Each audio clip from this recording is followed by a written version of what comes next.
Alors c'est très simple, j'ai une liste de questions. Je sais même pas combien il y a de parties en fait.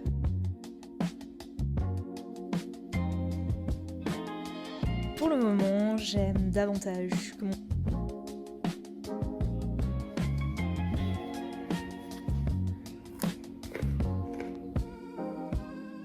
Bonjour Booktube, j'espère que vous allez bien. Je vous retrouve aujourd'hui pour un nouveau concept que j'ai vu sur la chaîne de We Read Together. J'afficherai son nom à l'écran et je l'identifierai probablement également.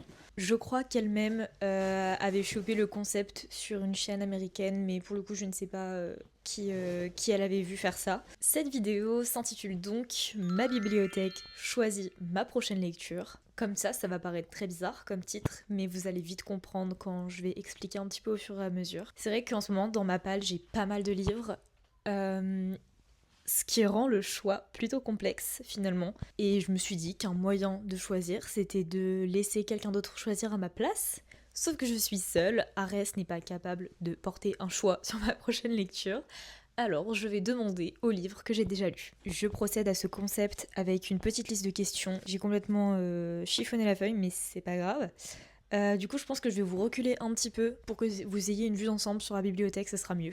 Je crois que vous voyez pas vraiment tout, mais vous voyez déjà beaucoup mieux que ce que le plan d'avant proposait. Alors, c'est très simple. J'ai une liste de questions. Et je vais devoir choisir un livre par question dans ma bibliothèque qui, petit à petit, va me mener à ma pile à lire. L'organisation de ma bibliothèque est plutôt pratique en cela parce que, en fait, je range ma pile à lire là où les livres vont être une fois que je les aurai lus. Je crois que je suis vraiment pas claire, mais c'est pas grave. Alors, première question, il faut choisir un livre dont on trouve la couverture très belle. Pire question, c'est trop compliqué, les gens ont trop de talent, je sais pas faire de choix. Vous savez quoi, je vais mettre pause, je vais le temps de réfléchir parce que là c'est pas possible. C'était très difficile de choisir en sachant que je trouve énormément de couvertures très jolies dans ma bibliothèque. J'ai donc choisi Le silence est à nous de Colline Pierret.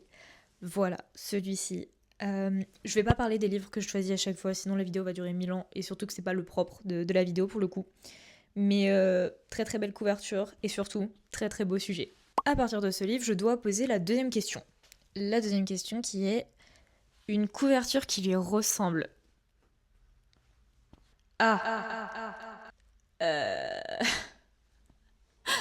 Au secours. Ok, bon, j'ai choisi Vivre sans attendre de Laureline Momela. Je pense que mon choix est plutôt pas mal. Vous allez peut-être pas vous en rendre compte. Attendez, je pose ça. Voilà, les deux couvertures. On retrouve les deux mains. Bon, ici elles sont serrées et là il y en a une au-dessus, une en dessous. Mais il y a des petites fleurs, des mains, c'est assez coloré. Je pense qu'en vrai j'ai bien choisi. Ouais, en vrai, je suis plutôt fière de mon choix. Question suivante, des tropes similaires à ce livre. La trope principale de ce roman, c'est le deuil. J'ai plein de livres sur le deuil. Vous allez croire que je suis une malade, mais genre, je trouve ça bien. Les livres qui parlent du deuil, c'est intéressant en général. Mais encore une fois, il va falloir choisir. J'ai choisi L'année après toi de Nina Depasse. Pour le coup, c'est un roman qui est sorti il y a vraiment un petit moment, je crois. Donc, je ne pense pas que vous en ayez entendu parler. Ah, 2020. Ok, il a que 5 ans. Je pensais que je l'ai lu il y a genre 10 ans, mais soit. Qui parle du deuil également de sa meilleure amie à la protagoniste. La quatrième question étant une trope opposée à celle-ci. La trope opposée au deuil. Bah, on célèbre la vie, mais... Oula, je sens que... Alors, une trope opposée au deuil, je disais donc que ça serait célébrer la vie. J'ai choisi de prendre Son odeur après la pluie que j'ai lu dans le précédent vlog, enfin un des précédents vlogs il me semble, parce que pour le coup ça retrace la vie du chien de Cédric Sapin de Four. Et pour le coup ça célèbre vraiment la vie du chien et ça offre aussi une perception hyper douce, nostalgique sur la vie et on célèbre les choses simples finalement que la vie peut nous offrir. Donc je pense que ce roman correspond plutôt bien, même si évidemment ça parle de deuil à la fin. Le principal du livre, c'est vraiment de célébrer la vie. La prochaine question, c'est de trouver un mot au hasard dans le roman et essayer de trouver un titre dans ma bibliothèque qui aurait ce mot-là. Alors, je mens pas. Croquette, c'est bon. croquettes. Bon, on va changer. Voilà. Non mais raisonne. Vous savez quoi? Je vais choisir un passage plutôt et je vais lire jusqu'à avoir une idée. De nuit en nuit, cela ira mieux. Je pense qu'un livre qui pourrait correspondre, c'est Nightbane de Alex Aster, qui est le tome 2 de la saga Lightlark, que j'aime beaucoup d'ailleurs. J'ai très hâte que les prochains tomes sortent. Bon, c'est nuit en anglais, mais je pense qu'en vrai ça compte. Voilà. Pour la prochaine question, il faut récupérer le nombre de pages qu'il y a. Il y a 592 pages, ce qui donne 295, c'était dur. Ouh là là. 295 pages. Je crois que j'ai lu un livre d'exactement 200... Attendez, je vais prendre mon carnet de lecture, ce sera plus simple. C'est de la triche d'utiliser son carnet de lecture ou pas? Ah non, 255. J'étais pas loin. Ah non, j'ai pas envie de promouvoir ce livre. Mais il faisait 295 pages exactement. Bon.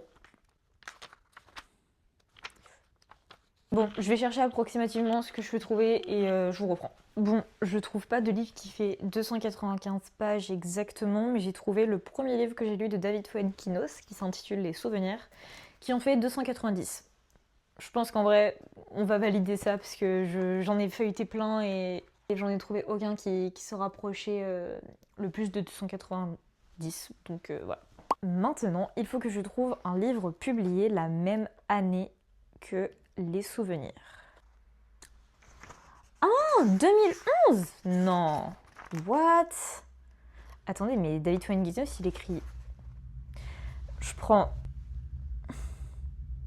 quelle date en fait? Parce que il a été publié chez Gallimard en 2011, donc première impression. Mais ensuite, cette édition date de 2023 et son dépôt légal date de 2017. Je prends laquelle là? Parce que 2011, je dois pas avoir grand chose en vrai. Hein. Je pense que 2023, ce sera le plus simple, vu que c'est la collection en plus. Pour une publication de 2023, j'ai choisi Un automne pour te pardonner de Morgane Moncomble. Voilà, c'est tout. Il a été publié en 2023. Je pense que l'angle aura changé parce que mon téléphone n'avait plus de place, donc ça a coupé en plein milieu d'une phrase. Parce que j'ai continué à parler évidemment, donc sinon c'est pas drôle. Mais j'en étais Un automne pour te pardonner. De trouver, avec le nombre de lettres dans le premier mot, un titre avec ce nombre de lettres. Donc là, en l'occurrence, le premier mot c'est en, il y a 2 lettres, il fallait que je trouve un livre en titre en 2 mots. Et je sais pas si c'est clair, vraiment j'ai l'impression de m'expliquer trop de façon nulle. Et alors du coup j'avais choisi Le Passeur de Lois Lowry, livre qu'il faut absolument que vous lisiez, il est génialissime. Et donc dernière question pour arriver à la fin de ce challenge, ça vient encore de couper, vraiment je vais péter un câble, faut que ça se finisse vite. Donc avec la dernière lettre du titre, il faut que je trouve un auteur ou un livre qui commence par cette lettre. Pour le coup je vais essayer de faire un auteur parce que j'ai beaucoup fait avec les titres. Je viens de regarder dans toute ma pile à lire et le seul livre dont l'auteur commence par un R, donc nom et prénom de famille en plus, c'est Divine Rivalité de Rebecca Ross. En vrai, je suis grave contente parce que j'ai très envie de le lire et je suis vraiment dans ma période fantasy avec l'arrivée de l'automne. Donc là, ça va être chouette. Donc voilà pour ce petit challenge. Maintenant, je vous emmène en vlog lecture pour lire Divine Rivalité. J'espère que je vais kiffer. On verra bien, parce que là, j'ai beaucoup d'attentes avec tout ce qu'on entend sur les réseaux. Donc voilà. Allez, je vous dis au prochain update pour parler de cette lecture.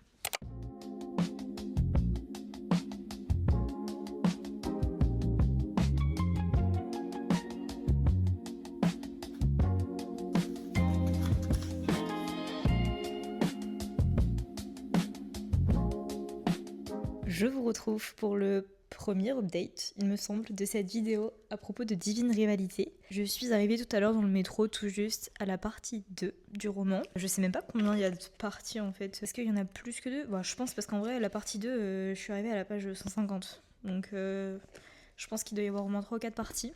Que dire J'avoue que pour le moment, je sais pas trop quoi penser de ma lecture. Tout simplement parce que j'ai l'impression que pour le moment, il s'est pas... Enfin, en fait, si, il s'est passé des choses, mais j'arrive pas à mettre de sentiments sur ce roman. Grosso modo, pour le moment, de ce que j'ai vécu dans l'histoire, ça parle d'une guerre.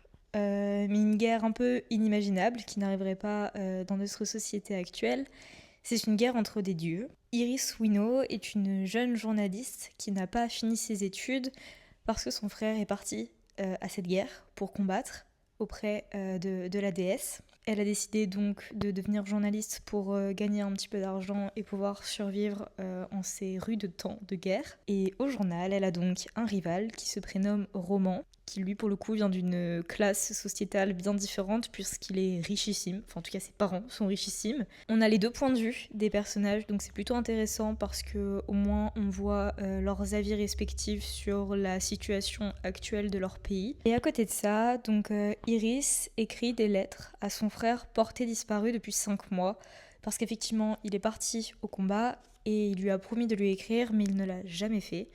Alors, elle lui envoie des lettres. Elle n'a jamais de réponse, évidemment, jusqu'au jour où elle reçoit une lettre qui lui dit qu'elle écrit depuis tout ce temps à quelqu'un qui n'est pas son frère. S'ensuit un échange épistolaire fortement sympathique. J'en suis à peu près à là dans le roman. C'est un petit peu plus poussé, mais je peux pas trop en dire, sinon ça va vite spoiler. Donc pour le moment, ouais, j'aime bien, mais c'est pas hyper addictif ou attachant non plus. Donc je sais pas. Après, avec la suite, peut-être que je vais vraiment adorer. J'aurais très envie de lire le tome 2. Pour le moment, j'en suis là.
Je suis arrivée à la partie 3 de Divine Rivalité de Rebecca Ross. Je la soupçonne d'ailleurs d'être la dernière partie. Il me reste environ 150 pages, je pense, à peine. Pour le moment, j'aime davantage que mon dernier update. Ce côté épistolaire avec l'échange de lettres magiques entre les protagonistes me plaît énormément. Surtout que du fait qu'elles soient magiques, elles sont pas freinées par le temps de l'envoi d'une lettre. Et ça donne vraiment un côté des jeunes adultes qui discutent tard le soir dans leur lit pour s'envoyer des textos. Enfin, je trouve ça vraiment mignon. Ça donne également un côté authentique à la relation des protagonistes qui se crée étant donné que ils se connaissent vraiment que par leurs mots, parce qu'ils donnent d'eux-mêmes et ils se sont jamais vus en vrai. Bon, authentique pas totalement parce qu'il y a quand même un des personnages qui sait qui est l'autre et il ne le dit pas à l'autre personne. En plus, genre, ils écrivent sur des machines à écrire. Genre, pardon, mais c'est super fancy. L'univers est plutôt bien décrit et c'est assez simple d'intégration dans le sens où le world building n'est pas hyper complexe, enfin la fantaisie en elle-même est plutôt simple. Cependant, je dirais que je m'attache seulement maintenant un petit peu au personnage, donc je trouve que c'est un peu tard dans le roman, sachant que j'ai bien dépassé la moitié. Ça arrive un peu tard dans l'histoire, mais bon en vrai, ça m'intrigue quand même pas mal, et je pense que ça me donne envie de lire le tome 2. En vrai, c'est peut-être un peu tôt pour se projeter là-dessus, mais bon, why not. Et puis mine de rien, c'est un enemies to lovers. En vrai, ça va plus loin, parce que pour le coup, ils sont vraiment rivaux à la base dans le journal où ils bossent. J'aime aussi le fait que la protagoniste cherche par tous les moyens son grand frère disparu à la guerre.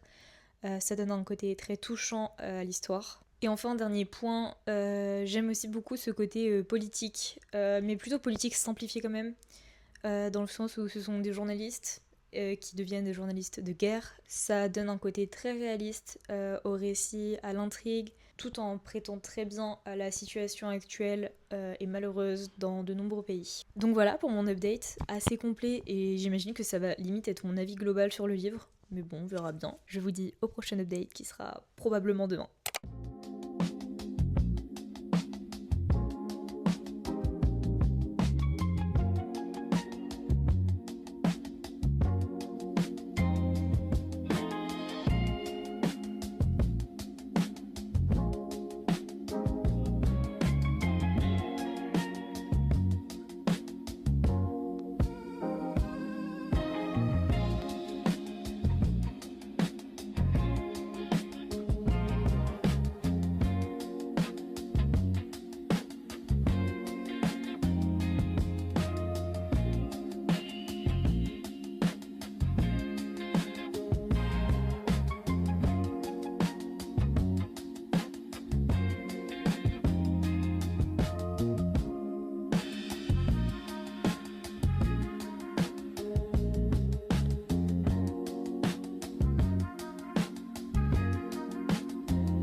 Vous l'avez vu, je suis allée lire au parc Ashton avec Arès.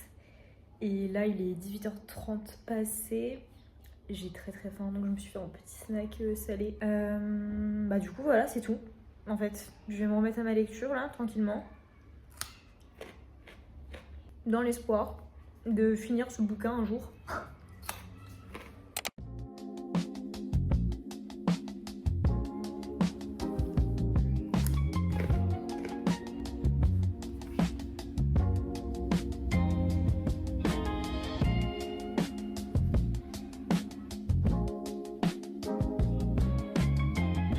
J'ai fini hier soir Divine Rivalité. Globalement, j'ai pas grand chose à dire de plus, étant donné que je vous ai donné mon avis au fur et à mesure du récit et de ma lecture. Je l'ai fini hier soir, donc j'ai eu le temps un petit peu de réfléchir, et je dirais que j'ai envie de lire le tome 2, parce que pour le coup, l'histoire n'est pas finie dans le tome 1, donc ça m'intrigue vraiment, surtout ce côté politique en fait.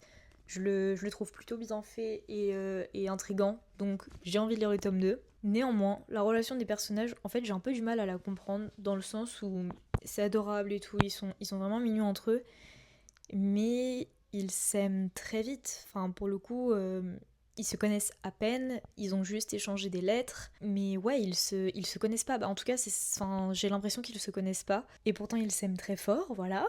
Après, bon, c'est une autre époque, je crois, le roman se passe genre dans les années 1800, quelque chose comme ça. Bon après, en soi, cette société n'existe pas parce que, voilà, c'est les dieux qui gouvernent et c'est les dieux qui combattent, qui entraînent même les humains dans leur guerre. Il y a ça aussi qui m'intrigue pour le tome 2, c'est la continuité de cette guerre.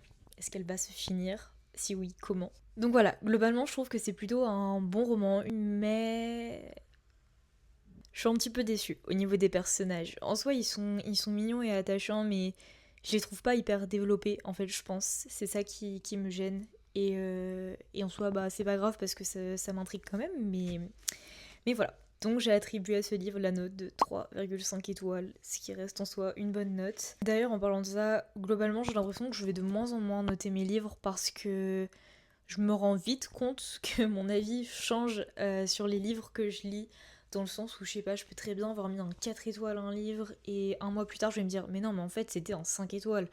Et inversement, je peux mettre un 5 étoiles et en fait me dire ouais non, en fait il était pas si bien que ça. Donc ouais, je sais pas. Le système de notation est peut-être à revoir. De toute façon, je suis vraiment au feeling, j'ai même pas de critères de notation en soi, donc à partir de là... Donc voilà Booktube, j'espère que cette vidéo vous aura plu. Je trouve que ce challenge est plutôt chouette pour vider sa pile à lire, dans le sens où Parfois on a du mal à choisir et c'est toujours les mêmes livres qui ne se font pas choisir.